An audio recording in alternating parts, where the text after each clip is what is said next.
one of the world's most influential investors, Ruchir Sharma. Welcome to Jab We Met. This is your college, your alma mater, the Shriram College of Commerce. Anyone who ends up doing well in commerce in India has usually passed through these annals. Well, I don't know about that, but as far as I'm concerned, I have some great memories of this place. I have to say that probably the 3 most fun years of my life were spent in SRCC, and that was, I'd say, as much to do with the fact that it was a great social club, that we'd come here during our time. We had some great company out here, and it was one of the cool colleges of that era. This was from 91 to 94. So were you a very diligent whiz number cruncher even back in your SRCC days? Absolutely not. The honest truth is that I was always obsessed with writing, and so I began my writing career practically from the day I entered college. That I used to write for a newspaper those days called the Business and Political Observer, and there was this political, very famous political creature of that era called R.K. Mishra, and he was a legend, and he sort of asked me to start writing for his newspaper because as a kid I was very interested. In fact, after I finished school, after 12th standard, and those days there was no interest in what was happening in the rest of the world, or at least not at a mass level. India was just about opening up, and they needed somebody to write something on what was happening in global markets.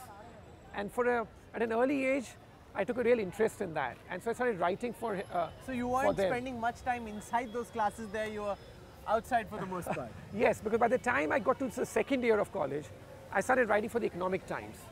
And for me, that was such a sort of, that meant so much to me at that age to write for the Economic Times. But here's the honest truth. I literally had to conceal that identity.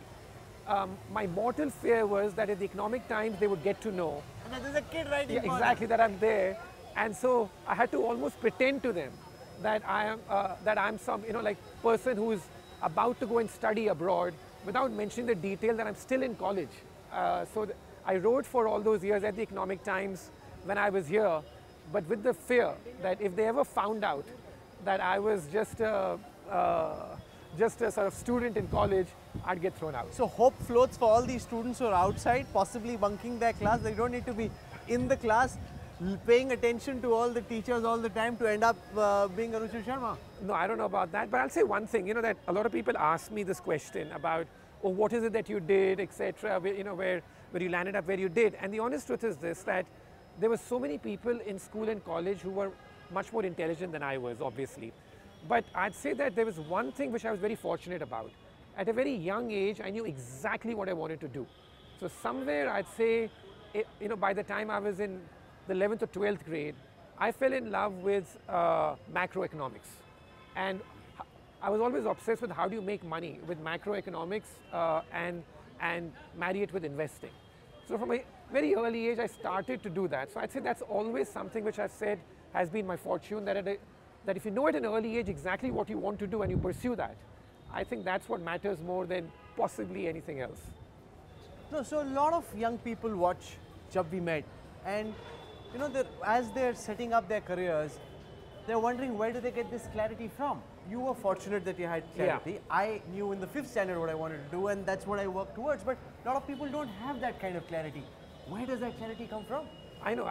I just feel that you just got to sort of spend some time clearing your mind up in terms of what that's about. And this is where I feel I have some issues, for example, today with how things are. That often parents try and structure their kids' schedules too much. Mm-hmm. And one of the things when I look back, and in fact, when I wrote this book of mine, Democracy on the Road, one thing which really struck me was the fact that we used to go and spend our childhoods in a place called Bijnor, which is 160 kilometers from here. And there was no structure out there from morning to evening. But there was one big benefit of that boredom fosters creativity. So sometimes I feel it's almost good to just let kids be and do what they want, and let them figure it out on their own as to what they really want to do.